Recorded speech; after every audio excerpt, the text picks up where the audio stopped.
সুপ্রিয় বন্ধুগণ, যারা রিটেন স্পোকেন গ্রামার শিখবেন এবং অপরকে শিখবেন তাদের জন্য আজকের এই ভিডিওতে আলোচনা করব হাউ টু রিড ভার্ব, অর্থাৎ ভার্ব কিভাবে পড়বেন। হ্যাঁ বন্ধুগণ, একটি ভার্ব যেমন রাইট এই লেখা, এই ভার্বটিকে 143 ভাবে বাক্যাংশ করে পড়া যায়। তাই আসুন ভিডিওগুলি একে একে দেখি, পুরো বিষয়টি শিখে নিই। আপনার কাজ হলো একটি ভার্ব দিয়ে যদি 143 ভাবে বাক্যাংশ করে এবং বাক্যের মাধ্যমে শিখে ফেলতে পারেন, তাহলে আপনি হাজার হাজার ভার্ব রয়েছে, যে কোনো ভার্ব দিয়ে একই নিয়মের আলোকে পড়তে পারবেন।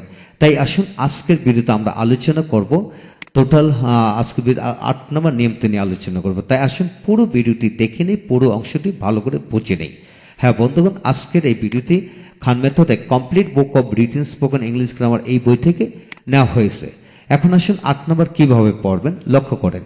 যেমন টু প্লাস ভার্ব, এটা হচ্ছে সিম্পল ইনফিনিটিভ, অর্থাৎ ভার্বের পূর্বে যখন টু বসবে তাহলে সিম্পল ইনফিনিটিভ বুঝে নেবেন। যেমন টু ডু অর্থ হলো করা, করার, করতে, করার জন্য, করার কারণে।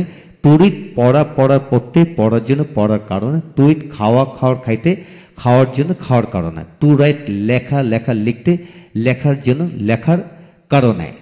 তাই টু বি হওয়া, হওয়ার, হইতে, হওয়ার জন্য, হওয়ার কারণে। হ্যাঁ বন্ধুগণ, এইভাবে আপনি হাজার হাজার ভার্বের পূর্বে যখন টু বসাবেন, এরূপ 5 থেকে 6টি মিনিং করে পড়া যায়। হ্যাঁ বন্ধুগণ, কমপক্ষে 50টি ভার্ব দিয়ে এইভাবে অবশ্যই বাক্যাংশ এইভাবে অর্থ তৈরি করে অবশ্যই পড়বেন। এখন আসেন কিভাবে বাক্য তৈরি করবেন। যেমন I want to do the work, আমি কাজটি করতে চাই। হ্যাঁ বন্ধুগণ, এখানে I want to play football, আমি ফুটবল খেলতে চাই। I want to help you, আমি তোমাকে সাহায্য করতে চাই। I want to love you, আমি তোমাকে ভালোবাসতে চাই। I want to buy a shirt, আমি একটি কাপড় একটি শার্ট কিনতে চাই। I want to teach English, আমি ইংরেজি পড়াতে চাই। হ্যাঁ বন্ধুগণ, এইখানে ডু এর জায়গায় হাজার হাজার বার বসে এরূপ আদলে বাক্য তৈরি করতে পারবেন। তারপর দ্বিতীয় নম্বর বাক্যটি লক্ষ্য করুন। I want you to do the work, আমি চাই তুমি কাজটি করো। I am sorry to do the work, আমি কাজটি করায় দুঃখিত, আমি কাজটি করায় দুঃখিত। I have enough time to do the work, আমার কাজটি করার মতো যথেষ্ট সময় আছে। I have enough time to go to college, কলেজে যাওয়ার মতো আমার যথেষ্ট সময় আছে। I have enough time to teach you now, তোমাকে এখন পড়ানোর মতো আমার যথেষ্ট সময় আছে। হ্যাঁ বন্ধুগণ, এইভাবে ডু এর জায়গায় হাজারো ভার বসে পড়তে পারবেন। তারপর আসেন 5 number, I am going to do the, আমি কাজটি করতে যাচ্ছি, আমি ইংরেজি পড়তে যাচ্ছি। I am going to read English, আমি ভাত খাইতে যাচ্ছি। I am going to eat rice. হ্যাঁ বন্ধুগণ, এইভাবে হাজার হাজার ভার্ব রয়েছে, যে কোনো ভার্ব দিয়ে পড়তে পারবেন এবং প্রনাউন এবং অর্থাৎ সাবজেক্ট পরিবর্তন করে পড়বেন, সাবজেক্ট থেকে কখনো বড় করে পড়বেন। হ্যাঁ বন্ধুগণ, এইভাবে পড়তে থাকুন, এগিয়ে যাবেন। তারপর আসুন বাকি বাক্যগুলো আমরা শিখে নিই। যেমন he is about to do the work, সে প্রায় কাজটি করতে চলছে। I would like to do the, আমি কাজটি করতে চাই। উড লাইক আর ওয়ান্ট একই অর্থ, কিন্তু উড লাইক দিয়ে বদ্ধসূচক অর্থ প্রকাশ পায়, ভাব প্রকাশ পায়। তারপর আসেন I know how to do the work, আমি জানি কিভাবে কাজটি করতে হবে। Read properly to do better result, ভালো রেজাল্ট করার জন্য ভালো করে পড়ো।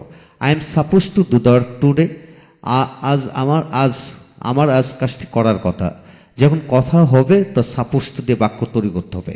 তারপর it is you matter to do or not to do, কাজটি করা না করা এটা তোমার ব্যাপার, করা আর না করা এটা তোমার ব্যাপার। It is all the same to do the work or not, কাজটি করা না করা একই কথা। I am two do the work, আমাকে কাজটি করতে হয়, আমাকে কি কাজটি করতে হয়। I have to do the, আমাকে কাজটি করতে হবে। পরে আসেন to do this work is not easy is not very easy, এই কাজটি করা খুব সহজ নয়। It is time to do the, এখন কাজটি করার সময়, এখন কাজটি করার সময়। হ্যাঁ বন্ধুগণ, সবচেয়ে গুরুত্বপূর্ণ বিষয় হলো যে ইনফিনিটিভ ভার্ব দিয়ে ইতিমধ্যে আমরা এই বইতে 63 ভাবে পড়ার কৌশল আমরা ইতিমধ্যে একাধিক ভিডিওতে প্রায় 50টি ভিডিওর মাধ্যমে আমরা আলোচনা করেছি। যারা ইনফিনিটিভ ভার্ব সম্পর্কে অর্থাৎ to plus verb infinitive verb দিয়ে যদি আপনি 63টি গঠনের ব্যবহার শিখে ফেলতে পারেন, তাহলে আপনি রিটেন স্পোকেন গ্রামার দ্রুত রপ্ত করতে পারবেন ইনশাল্লাহ। হ্যাঁ বন্ধুগণ, তাই প্রতিটি নিয়মের আলোকে কমপক্ষে 20টি করে যদি বাক্য তৈরি করে পড়েন, ইনশাল্লাহ এগিয়ে যাবেন। আর যারা ইনফিনিটিভ ব্যবহারিক বাক্যগুলো আপনারা দেখেননি, অর্থাৎ টু ডু দিয়ে 63টি গঠনের ব্যবহার আমরা আলোচনা করছি, সেগুলো যদি না দেখে থাকেন অবশ্যই দেখে নেবেন ইনশাল্লাহ। আর আমাদের সাথে থাকুন, একে একে একটি ভার্ব দিয়ে অর্থাৎ রাইট এই ভার্বটি দিয়ে 163 ভাবে বাক্যাংশ এবং বাক্য তৈরি করে পড়ার কৌশল জেনে নিন। ভালো থাকুন, থ্যাংক ইউ ভেরি মাচ।